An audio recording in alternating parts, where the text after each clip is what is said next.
আলাইকুম, কেমন আছো আমার কিউটি পায়রা? ভিডিওতে সম্পর্কে একটা তথ্য তোমাদেরকে জানাতে যাচ্ছি। হ্যাঁ, অনেকে হয়তো জানো যাদের ওয়েভার্স অ্যাকাউন্ট আছে, আর যাদের নাই তারা হয়তো জানো না। তো বেশি আজেইরা পেছনে না পাইরা মূল ভিডিওতে যাচ্ছি। ভিডিও টপিকটা হলো ভিডিএস মেম্বারসরা তাদের আর্মিদের উদ্দেশ্যে অনেক কিছু বলছে এখন। তো সেটা তাদের মুখে বলছে না, বাট ওয়েভার্স পোস্টে বলছে। আর ওয়েভার্স পোস্টে তারা মানে আগে যেমন 2024 সালের সেপ্টেম্বর মাসের আগ পর্যন্ত তারা তেমন বেশি ওয়েভার্স পোস্ট করে নাই, ওয়েভার্সের তেমন কিছু পোস্ট করে। তো তখন আমি ভাবতাম ভিডিওটা হয়তো আমার আর্মিদের ভুল গেছে এমন অনেক কিছুই।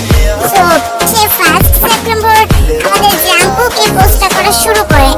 প্রথমেই আমরা দেখতে পাচ্ছি আমাদের কিউট হ্যান্ডসাম বানি, মানে আমাদের জাম্পুকের পোস্ট। জাম্পুক পোস্ট অনেক কিছু লিখেছে, তো এগুলো আমরা ভিডিও লাস্টে তোমাদেরকে ট্রান্সলেট করে বলে দেবো।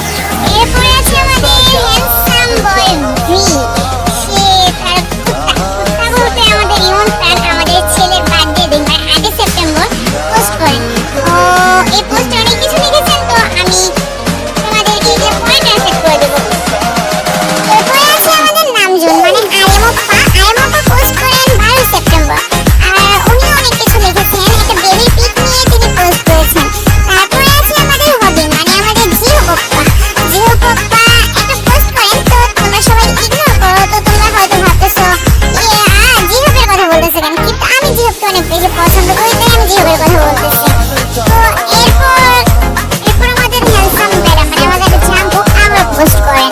তো তারপর আমাদের জিনু, মানে জিনুপ্পা, মানে জিনু আঙ্কেল, জিনু জামাই যেটাই বলো, জিনু পোস্ট করেন। এই জিনুকে আমার আঙ্কেল বলতে একটু ভালো লাগতেছে না, তো উনি বলছেন তো বলতেছি।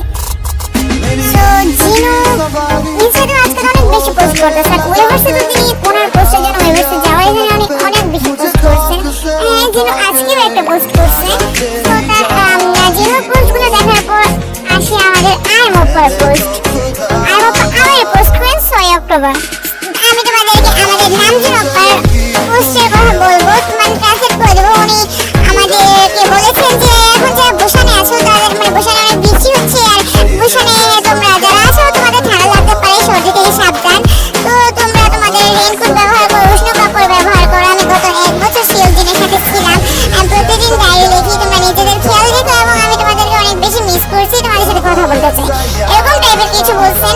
তো আমি তোমাদেরকে এখানে